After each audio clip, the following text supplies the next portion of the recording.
Hi, මම මාෂි. මේ වගේ වීඩියෝ එකක් කරන්නේ මම ෆස්ට් ටයිම් අපේ පේජ් එකේ. මේක කරන්න හේතුව 2026 අලුත් අවුරුද්දට අපි ඇකඩමි එකක් පටන් ගත්තා. ඒ ඇකඩමි එක තියෙන්නේ මේ ෆීල්ඩ් එකට කැමති මේකට එන්න බලාගෙන ඉන්න අලුත් නංගිලා මල්ලිලාට.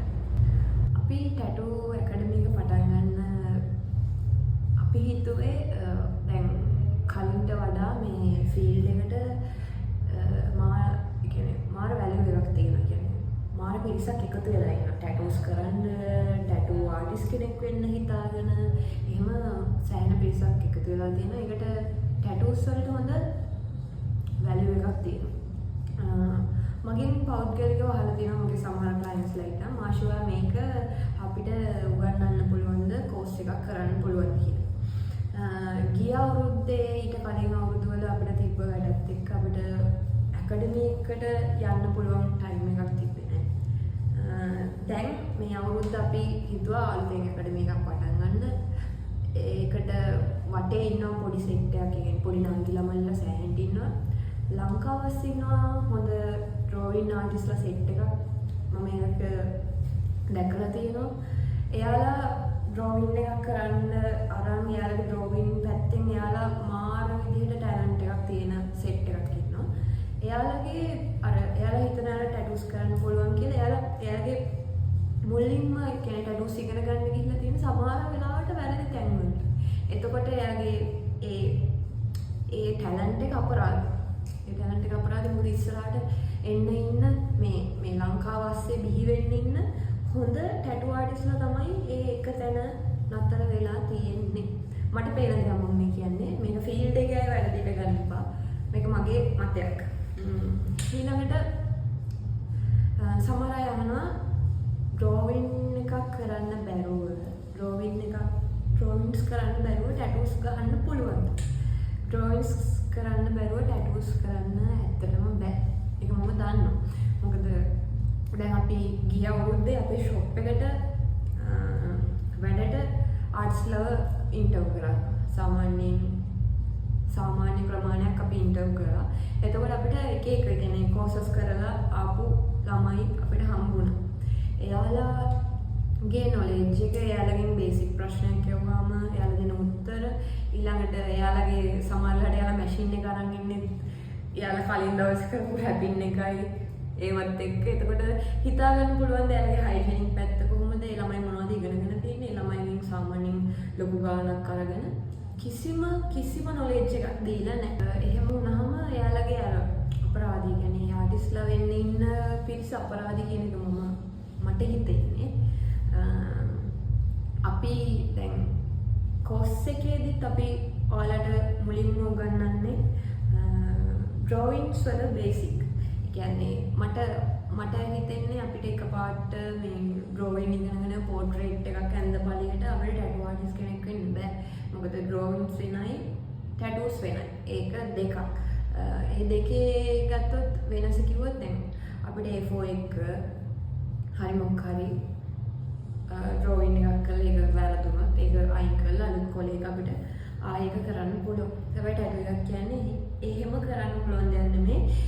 ඒ ක්ලයන්ට්ගේ හරි වගේ යාළුවෙක්ගේ හරි ටැටු එකක් කරාම ඒක මුළු ජීවිත කාලෙම තියෙනවා. ඒක යා මැරෙනකම් එයාගේ ඇඟේ තියෙන දෙයක්. එතකොට ඩ්‍රෝවින්ස් වලයි ටැටූස් වලයි ටෙක්නික් දෙකක් විදිහකට තමයි වෙන්නේ. කියන්නේ ඩ්‍රෝවින් එකක් ඇඳ විදිහටම අපිට ටැටු එකක් කරන්න බෑ. හැබැයි ඩ්‍රෝවින්ස් අපි දැනගෙන ඉන්න තරමට අපිට අපේ ටැටූ පැත්තෙන් අපිට අර කරගන්න පුළුවන්, ඒ කියන්නේ යන්න පුළුවන් දුර වැඩි. දැන් ටැටූ ෆීල්ඩ් එක ගත්තොත් ඒකේ කැටගරිස් ගොඩක් තියෙනවා. බ්ලැක් ඇන්ඩ් ග්‍රේ, ජියෝමෙට්‍රික්, මයික්‍රෝරියලිසම්, ඔය වගේ සෑහෙන ගොඩක් දේවල් තියෙනවා. ඉන්න හැම ආටිස්ට් කෙනෙක්ම ඔය හැම එකක්ම ගහන්න ඕනි කියන එක මං හිතන්නේ නැහැ. මොකද කියන්නේ අර තමන්ට මොන වගේ ස්කිල් එකක්ද තියෙන්නේ, ඒක කොයි වගේද ඩිවෙලොප් කරගන්නේ, මොනවද අපිට ඒකට කරන්න පුළුවන්. දැන් ලංකාව ගත්තොත් ලංකාව වගේ රටක ටැටූස් අපිට තෝරලා බයලා කරන්න අමාරුයි. මොකද හැම තැනම ටැටූ ෂොප් තියෙනවා, හැමෝම හැම ටැටූ එකක්ම ගහනවා. හැබැයි මට තේරෙන්නේ අපි මොන වගේද, අපි මොකටද ටැලන්ට්, අපි අපිට මොකද්ද කරන්න පුළුවන් කියලා තේරුම් ගත්තොත් මුලින් ඉඳන්ම අපිට අපි යන පාත් එකක් හදාගන්න ලේසි. කියන්නේ මොකද්ද මට යන්න පුළුවන් පාත් එක, මොකද්ද මම ෆලෝ කරන්න ඕන. ඒක තමයි මට ඔයාලට කියලා දෙන්න ඕන. කියන්නේ ටැටූ කියන්නේ ටැටූ එකක් ගහන එකක් විතරක්ම නෙවෙයි. මේක ලොකු ප්‍රොසෙස් එකක්. මේකේ වටේ දේවල් තියෙන ඉගෙන ගන්න අපිට ඒක මම කියන්නේ ටැටූස් වල විතරක්ම කියලා. ඒක හැම ෆීල්ඩ් එකකටම අදාළයි.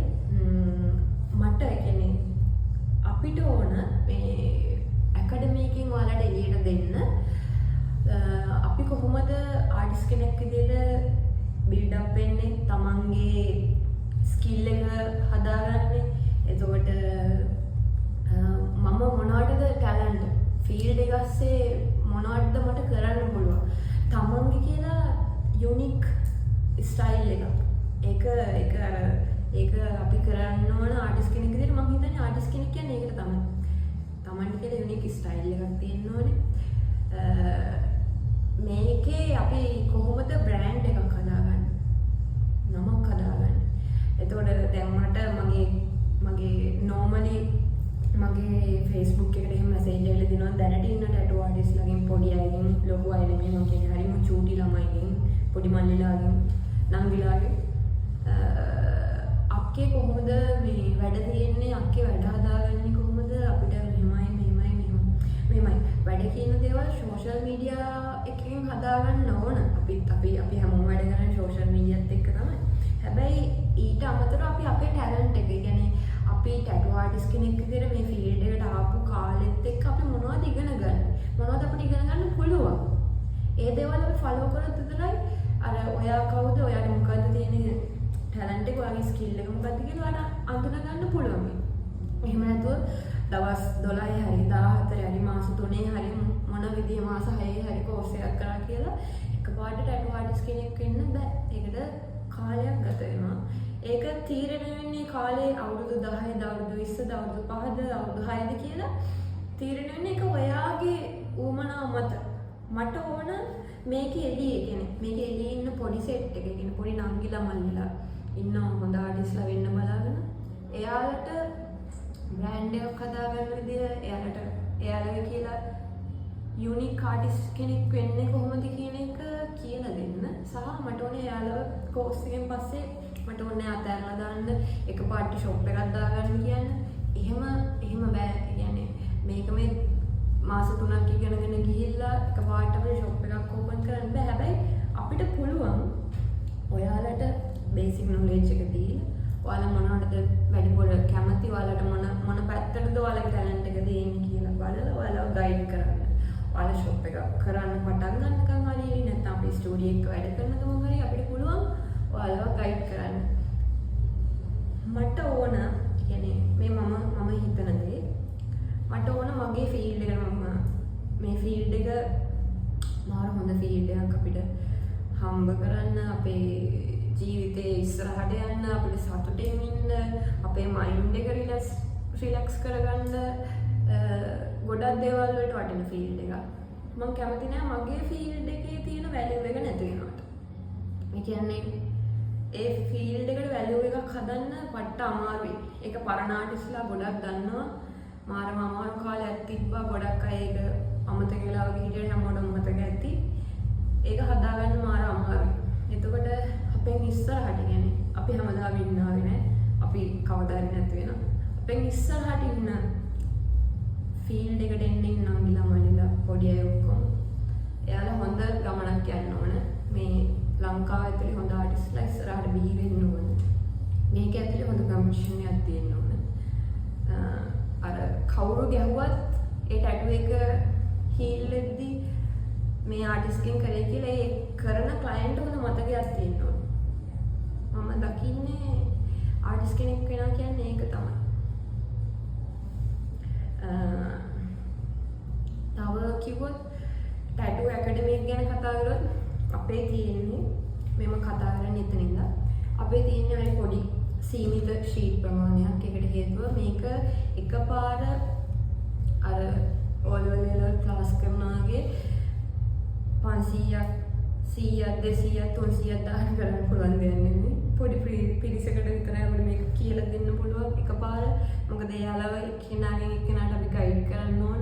එයාලා ළඟ ඉන්න ඕන. එයාලගේ වැරදෙන තැන්, එයාලගේ කොතනද එයාලගේ අඩුපාඩු තියෙන්නේ, මොකක්ද එයාලගේ තියෙන ප්‍රශ්නේ, එයාලා කොතනද වරද්ද ගන්නේ, හැමදේම බලන්න ඕන. එහෙනම් බලන්න නැතුව කරන්න අම්මාලේ කරාම වෙන්නේ අපේ ෆීල්ඩ් එක. මේ කියන්නේ අපි ඉන්න ෆීල්ඩ් එකටම හරියන්නේ නැති, ගැලපෙන්නේ නැති, කිසිම දෙයක් දන්නේ නැති පිරිසක් එකතු වෙන එක විතරයි. එහෙම වුණොත් මම හිතන්නේ මේ ටැටූ ෆීල්ඩ් එකට තියෙන ඉල්ලුම තවදුරටත් ඉස්සරහට තියෙයි කියලා. මිනිස්සුන්ගේ ස්කින් ඩැමේජ් වෙද්දී, සවුත් වෙද්දී ටැටූස් වලට තියෙන ඉන්ට්‍රස්ට් එක අඩු වෙන්න පුළුවන්. හරියට ඉගෙන ගමු. මෙච්චර වෙලා මේ වීඩියෝ බලපු හැමෝටම thank you. අපිත් එක්ක මේ අවුරුදු ගානෙම එකතු වෙලා ඉන්න ක්ලයන්ට්ස්ලට ඒ හැමෝටම thank you so much.